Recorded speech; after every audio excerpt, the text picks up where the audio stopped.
Bienvenue au magazine hebdomadaire de la MINUSCA. Voici le sommaire de ce soir. Dans le cadre de la gestion des conflits, de la cohésion sociale et du vivre ensemble, la MINUSCA, à travers sa section des affaires civiles, a apporté son soutien à la session du dialogue interreligieux. Le comité de sanctions du Conseil de sécurité des Nations Unies est en visite de travail en RCA. Et enfin, les dernières allégations sur les abus et exploitations sexuelles contre les casques bleus gabonais de la MINUSCA font l'objet d'une réunion du groupe de travail. Bonsoir. Les conflits intercommunautaires survenus en Centrafrique en 2013 et 2014 découlent d'une absence de confiance.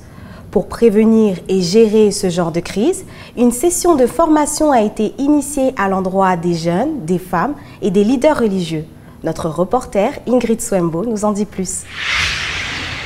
La commission diocésaine pour le dialogue interreligieux de l'archidiocèse de Bangui a organisé le 11 octobre, avec le soutien de la MINUSCA, un atelier de consolidation de la paix en République centrafricaine à travers le dialogue interreligieux au profit des leaders religieux, des jeunes et des femmes issus de différentes confessions religieuses.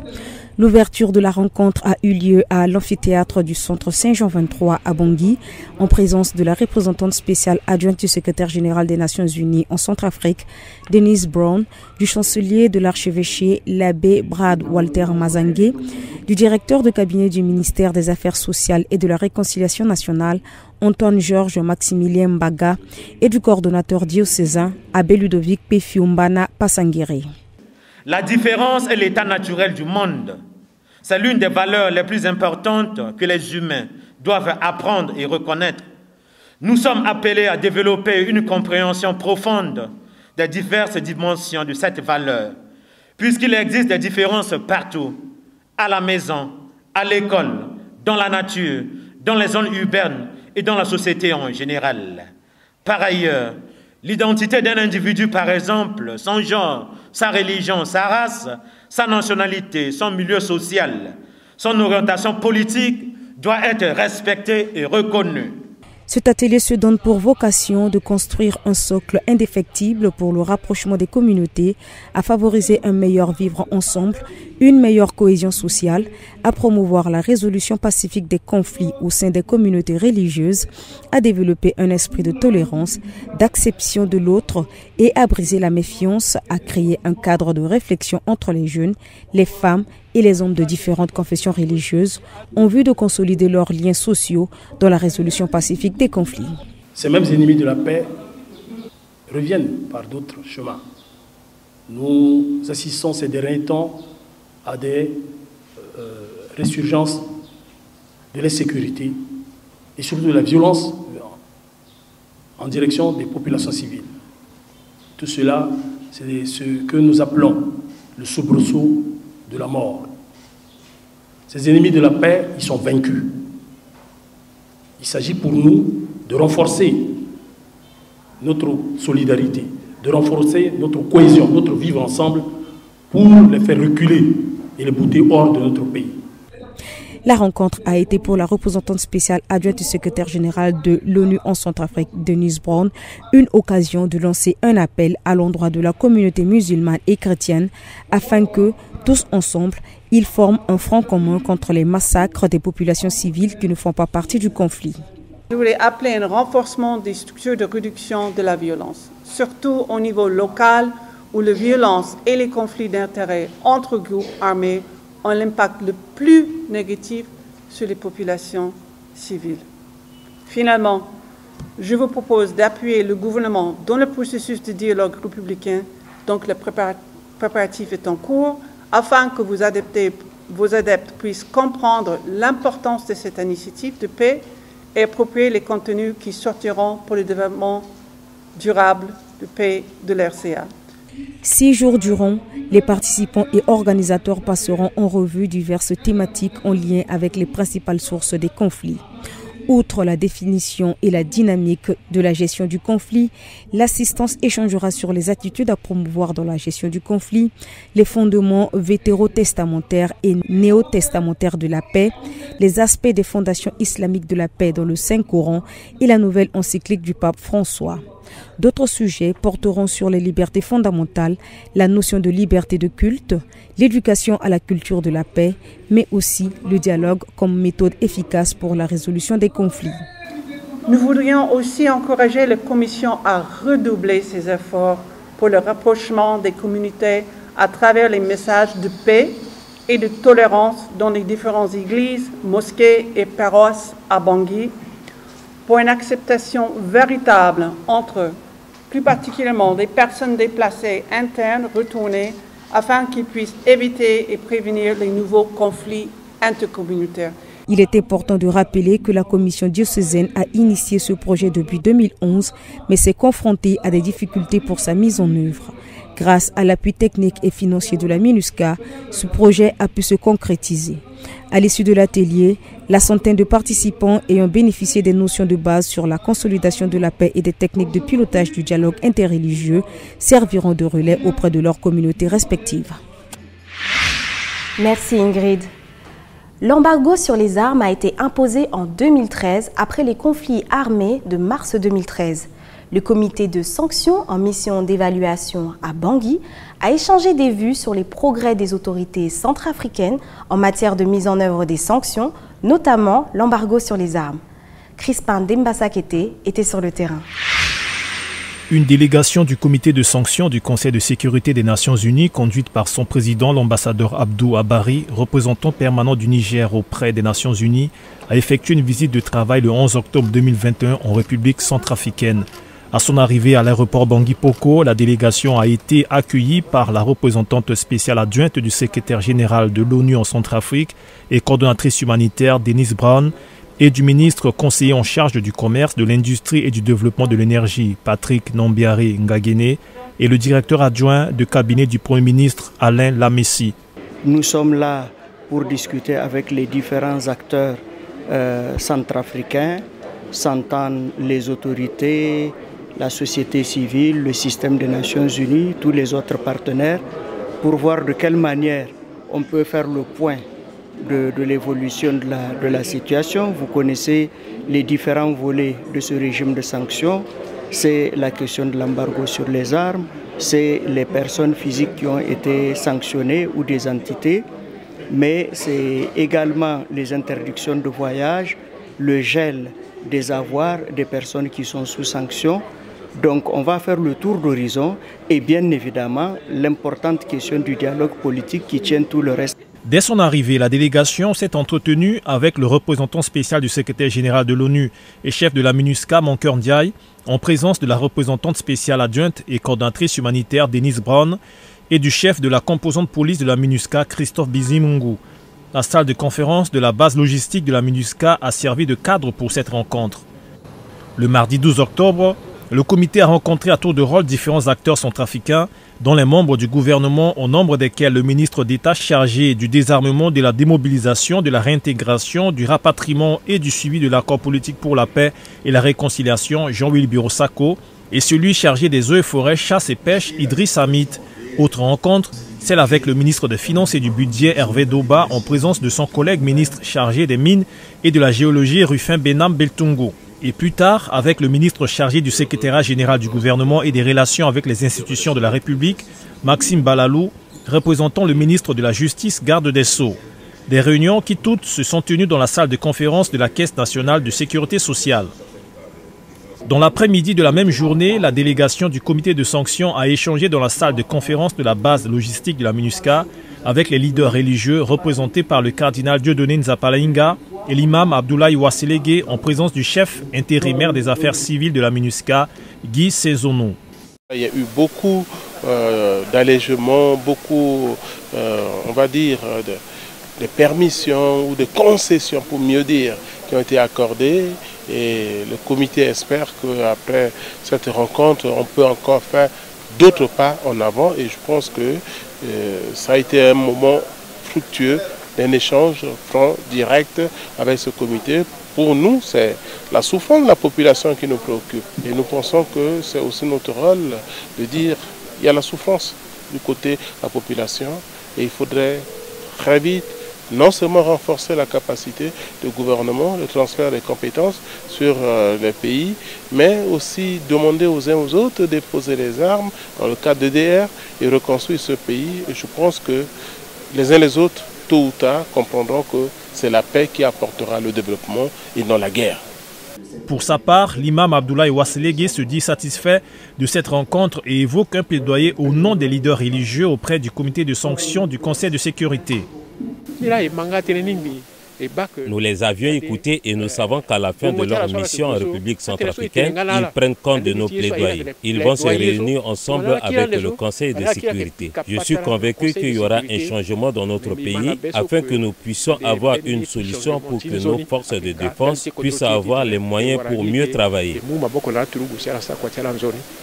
La journée s'est achevée avec la rencontre du comité de sanctions avec les leaders des groupes armés signataires de l'accord politique pour la paix et la réconciliation du 6 février 2019. Ensemble, ils ont abordé des questions relatives au dialogue politique républicain initié par le président Faustin Archange Touadéra et qui se tiendra dans les jours à venir. Le comité de sanctions justement s'est entretenu avec nous sur la probabilité de renforcement justement du processus de sortie de crise en cours. Alors il était question justement de voir de quelle manière nous pouvons renforcer. Parce que l'objectif recherché derrière ce processus de sortie de crise, c'est la paix, la stabilité, le vivre ensemble qui manque en ce moment dans notre pays et qui est une inquiétude justement pour toutes les instances de la communauté internationale représentées ici au chevet de notre patrie, la République centrafricaine. La délégation s'est rendue le mercredi 13 octobre 2021 au Kankasai pour visiter le lieu de stockage des armes et munitions construit par le service de lutte anti-mine des Nations Unies UNMAS. Sur place, la délégation a été reçue par le général de brigade chargé des logistiques, Henri Grégbon. Vous êtes la bienvenue à vous et à toute la délégation ici dans cette caserne historique des forces armées centrafricaines. Là, c'est la toute première caserne des forces armées centrafricaines qui abrite cette dépôt-là que vous allez visiter. Et ce faisant, je vous souhaite très bonne visite. La délégation a ensuite effectué une visite guidée à travers les différents endroits de stockage des armes et munitions construits par les partenaires et par l'État centrafricain. Une visite dirigée par le chef des opérations de l'UNMAS et le chargé des logistiques des forces armées centrafricaines. Il faut rappeler que le comité de sanctions du Conseil de sécurité est un organisme subsidiaire du Conseil de sécurité qui a été créé en 2013 par la résolution 2127. La délégation est composée des représentants de 15 pays membres du Conseil de sécurité. Le comité prend ses décisions par consensus et leurs activités sont appuyées par le groupe d'experts des Nations Unies. Merci Crispin.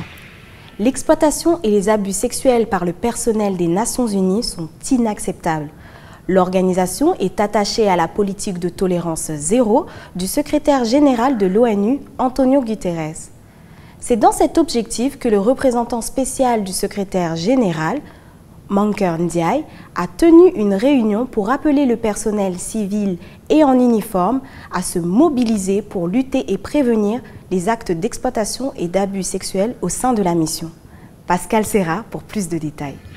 Une réunion portant sur les abus et exploitations sexuelles a réuni le 12 octobre au quartier général de la MINUSCA, la force de la MINUSCA, les chefs de bureau de terrain de la MINUSCA, en présence du représentant spécial du secrétaire des Nations Unies, chef de la MINUSCA, Mankeur Ndiaye, de la représentante spéciale adjointe et coordinatrice humanitaire, Denise Brown, et du commandant de la force de la MINUSCA, le général de corps d'armée, Daniel Sidiki Traoré. L'objectif de ce moment d'échange, survenu après le rapatriement de 450 casques bleus du contingent gabonais à la suite d'allégations d'abus sexuels, est d'explorer les voies et moyens en vue de renforcer la prévention et la lutte contre les exploitations et abus sexuels.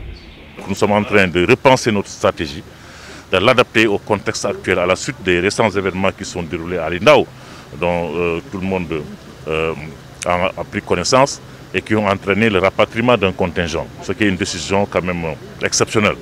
Et donc il faudrait qu'on développe une nouvelle stratégie et qu'on ait une approche globale, une approche intégrée. Parce que sur ce plan-là, la politique du secrétaire général est très claire, c'est tolérance zéro en matière d'essayer d'abus et d'exploitation sexuelle.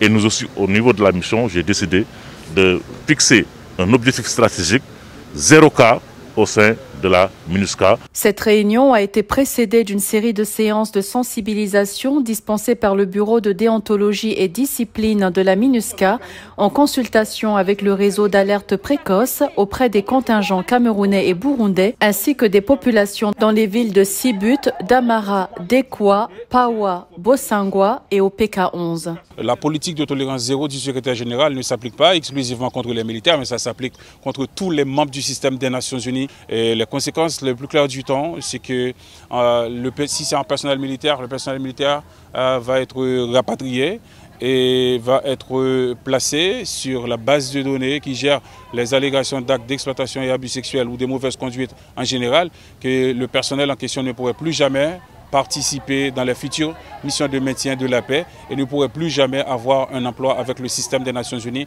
à travers le monde entier. Si c'est un abus sexuel, absolument qu'il y aurait des poursuites criminelles. Dans le cadre de cette politique de tolérance et d'impunité zéro pour les cas d'exploitation et d'abus sexuels, des directives claires, rigoureuses et régulières sont transmises aux membres du personnel civil et militaire des Nations Unies. Chaque matin, avant la sortie des troupes pour les opérations, à l'intérieur du camp, je fais les briefings quotidiens sur les SIA, je vérifie les affichages, les posters sur les SIA, je fais les sensibilisations conjointes avec les réseaux de signalement sous la coordination de l'équipe CDT. Le Bureau de déontologie et discipline de la MINUSCA réalise également sur une base régulière des séances de sensibilisation et des causeries éducatives auprès des couches vulnérables des populations présentes sur tout le territoire centrafricain sur les moyens mis à leur disposition pour dénoncer les cas d'abus et d'exploitation sexuelle et ce qu'il faut faire lorsqu'un membre du personnel des Nations Unies est impliqué. En complément des enquêtes réalisées, les victimes identifiées sont prises en charge par les partenaires selon leurs besoins médicaux, psychosociaux et en matière de protection. Merci Pascal. Nous recevrons tout à l'heure le chef de bureau de la MINUSCA à Bria, M. Baradieng, dans une interview exclusive. Il répond aux questions de Ingrid Souembo sur les défis socio-économiques, politiques et sécuritaires de cette préfecture. Restez avec nous.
Nous ne tolérerons pas que quiconque commette ou cautionne des actes d'exploitation ou des attentes sexuelles.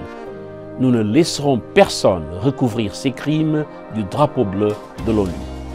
Chacune des victimes mérite que justice soit faite.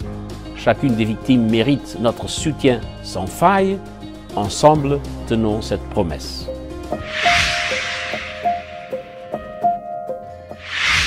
Nous sommes de retour et merci d'être restés avec nous. Sans plus tarder, nous rejoignons Ingrid Souembo qui s'est entretenue avec M. Baradieng. Monsieur Baradieng, vous êtes chef de bureau à Bria. Quel est le rôle de chef de bureau dans une localité comme Bria? Ok, merci beaucoup et bonjour chers collègues et bonjour aussi aux auditeurs et téléspectateurs. Oui, je suis chef de bureau à Bria. Avant cela, j'étais chef de bureau aussi dans d'autres localités. Comme vous le savez, le chef de bureau est, disons, le représentant de la MINUSCA dans la zone. Nous assurons donc cette fonction de représentation, mais aussi une fonction de coordination des activités du bureau. Voilà, donc nous nous assurons en fait de ce que les actions de la MINUSCA soient faites, mais de façon coordonnée. Alors, dans une localité comme Bria, c'est une localité avec beaucoup de défis, comme vous le savez, du point de vue sécuritaire, du point de vue socio-économique, etc. Donc, nous travaillons avec les autorités pour les appuyer. Et en tant que chef de bureau, je dois m'assurer que l'appui de la MINUSCA est cohérent et que toutes les composantes de la MINUSCA soient mobilisées pour vraiment donner un appui conséquent aux autorités. Vous abordez déjà les défis que vous rencontrez à Bria. Quels sont ces défis majeurs et quelles sont les techniques que vous mettez en place ou alors les stratégies que vous mettez en place pour surmonter ces défis dans cette localité? Alors, les défis sont de plusieurs ordres, comme vous le savez. Bria a été victime en fait, de la présence des groupes armés pendant de très nombreuses années. Et malheureusement, les conséquences sont nombreuses. Actuellement, nous essayons de fixer, de réparer plus ou moins et de surmonter également les défis posés par cette longue présence des groupes armés. Et pour ce faire, nous appuyons la restauration de l'autorité de l'État parce qu'il faut que l'État soit présent partout dans ce pays. Donc nous appuyons les autorités, nous appuyons en fait leur présence et le déploiement sur le terrain et aussi le travail que ces autorités font sur le terrain. En même temps, nous travaillons en étroite collaboration avec toutes les couches de la population pour être sûr que tout le monde est mobilisé pour qu'ensemble on soit en mesure de relever les défis. Alors, sur le plan sécuritaire, il y a eu beaucoup d'avancées, comme vous le savez. Bria a eu à surmonter en fait la présence de CPC, surtout pendant la période électorale. Ils ont essayé de perturber les élections, mais avec notre mobilisation et les autorités et tout le monde, on a réussi quand même à contenir cela et à organiser les élections de façon satisfaisante. Et après les élections, le même travail a continué jusqu'à ce que tous ces groupes armés soient renvoyés en dehors de la ville. Donc actuellement, l'État revient, les régies financières commencent à opérer et il y a beaucoup de réalisations qui se font actuellement à Bria. Donc du point de vue sécurité, c'est bien. Et le même travail continue en dehors de Bria, dans la préfecture, pour que en fait, la population puisse se mouvoir paisiblement sur les axes sans aucun problème. Cela veut dire que vous avez mené des actions à l'endroit de la population, mais avez-vous le sentiment que cela a eu un impact sur cette population? Mais bien sûr, j'ai parlé tout à l'heure du niveau de sécurité et de stabilité dans Bria. Actuellement, les populations peuvent circuler librement sans pour autant être là en train de payer des taxes illégaux à des groupes armés ou bien être arrêtés de façon arbitraire par les groupes armés.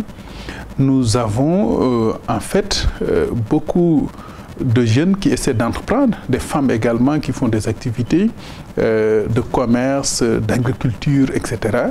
Et tout ça aussi, la MINUSCA essaie d'appuyer tant bien que mal à travers les projets à impact rapide, mais aussi à travers le programme de réduction de la violence communautaire qu'on appelle le CVR. Donc nous mobilisons toutes les ressources à notre disposition en parfaite coordination avec le préfet de la Haute-Coteau que je salue ici et d'autres autorités pour vraiment que la population puisse ressentir véritablement les dividendes de cette paix et de cette sécurité dans le pays. Oui, parlons des autorités. Récemment, le ministre en charge du DDR et du suivi de la PPR ainsi qu'une forte délégation a visité votre région. Qu'est-ce qui explique un tel déplacement ? Permettez-moi d'abord de remercier le ministre d'État en charge du DDR et du suivi de la PPR et toute la délégation qui l'a accompagnée, y compris le ministre résident de la Haute-Coteau et son adjoint. Et aussi le ministre délégué, il y avait également le coordonnateur général de l'UEPNDR et d'autres personnalités. C'était une très grande délégation et ça montre l'intérêt que le gouvernement accorde à la Haute-Coteau. Donc, les dividendes en fait, de cette visite se sont fait ressentir immédiatement parce qu'à l'heure où je vous parle, les opérations de désarmement et de démobilisation ont bien commencé à briller. Les 6 groupes armés présents dans la zone participent massivement actuellement dans ces opérations-là. Et la MINUSCA est à côté de l'UEPNDR, à côté du préfet, pour appuyer ces opérations qui sont actuellement en cours. Et c'est le moment également pour moi d'appeler tous les autres groupes armés qui sont encore dans la brousse et toutes les populations qui détiennent illégalement des armes, de les remettre. Parce que on ne peut plus continuer à avancer comme par le passé. Détenir une arme, ça doit se faire d'après des normes. Ça doit être légal. Mais quand c'est illégal, ça pose problème et on ne peut plus continuer dans l'illégalité. Donc j'appelle tout le monde vraiment à participer massivement à ces efforts de désarmement pour que ça soit une réussite totale, pour que la Haute-Koutou soit une préfecture sans armes, pour que ensemble on puisse ouvrir la voie pour le développement de cette préfecture. Donc le DDR se porte bien à Bria? Oui, je peux le dire ainsi, parce que, comme je l'ai dit, il n'y a aucun groupe armé qui est resté à l'écart, donc les 6 groupes armés sont là. Maintenant, les éléments de ces groupes armés qui s'étaient dissociés pour aller créer cette CPC, il y en a qui sont encore dans la brousse. Mais la brousse, il n'y a pas d'avenir dans la brousse. Donc il faut qu'ils remettent les armes, il faut qu'ils arrêtent la guerre.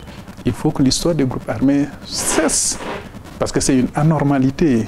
Le pays doit être contrôlé par l'État et nous appuyons cette restauration de l'autorité de l'État. Donc les groupes armés, j'appelle encore tout le monde à saisir cette opportunité qui est d'ailleurs, comme le ministre d'État l'avait dit, la dernière opération de DDR. Saisir cette opportunité pour vraiment déposer les armes et choisir une vie meilleure.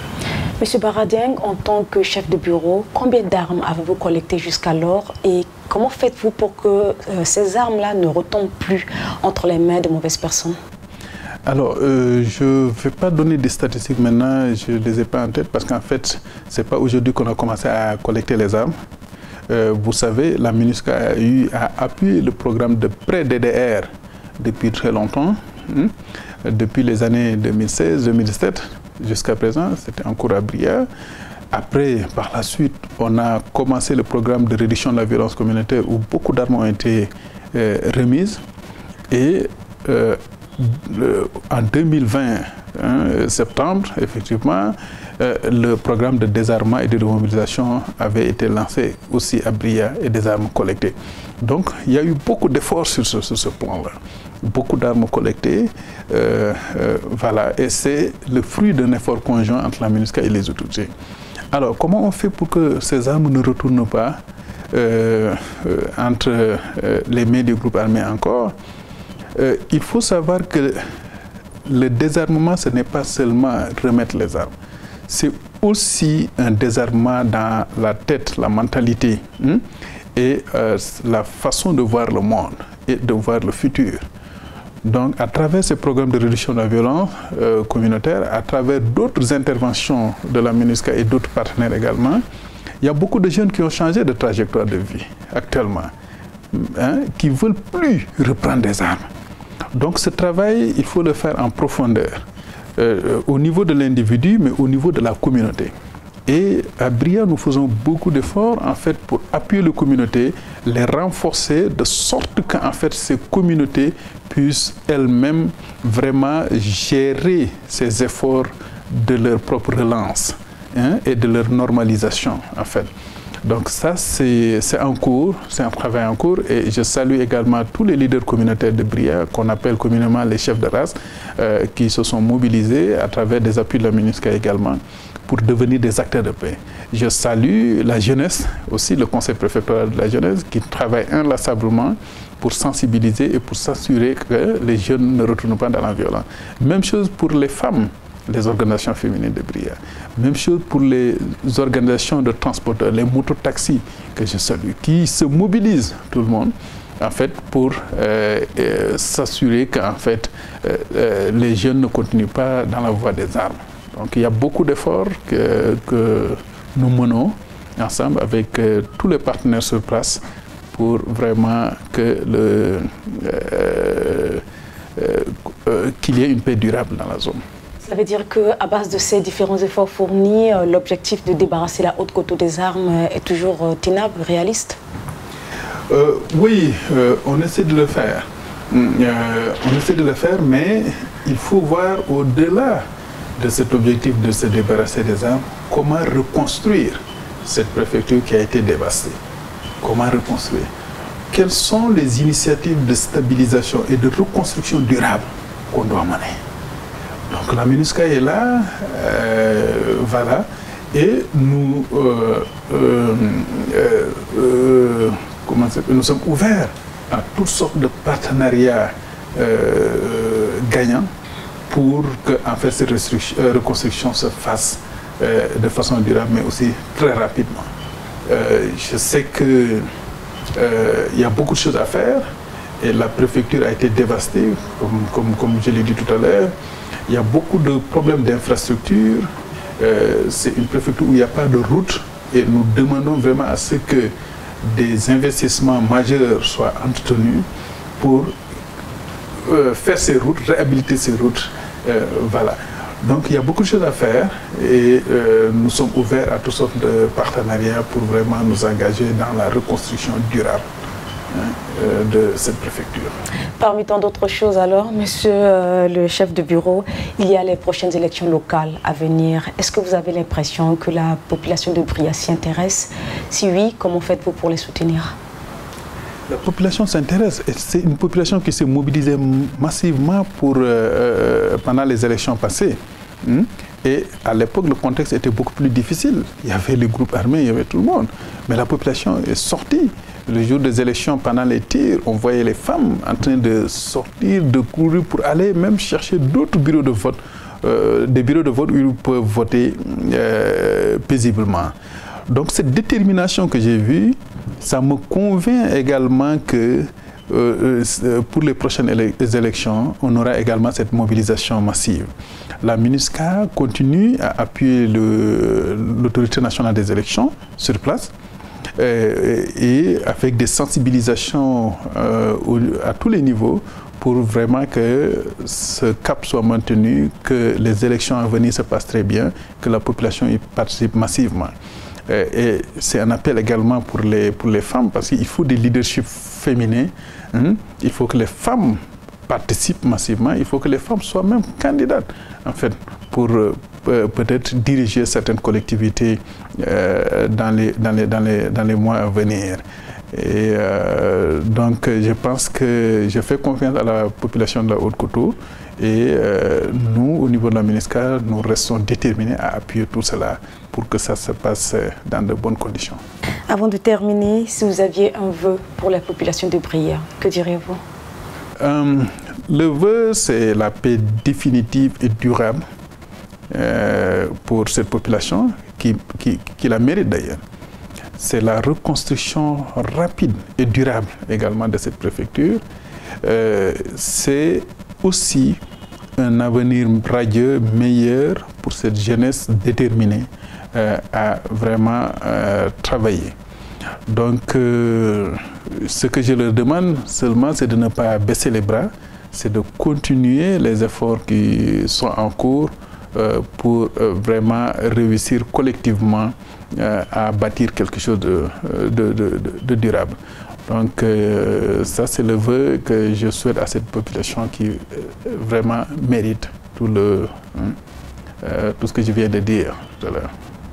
Monsieur Bara Dieng, chef de bureau à Bria, nous vous remercions d'avoir accepté de bien vouloir répondre à nos questions. Merci beaucoup, c'est moi qui vous remercie. Merci Ingrid. Ainsi prend fin le magazine hebdomadaire de la MINUSCA. Je suis Siti Issani Bakari. Prenez soin de vous et au plaisir de vous retrouver très bientôt.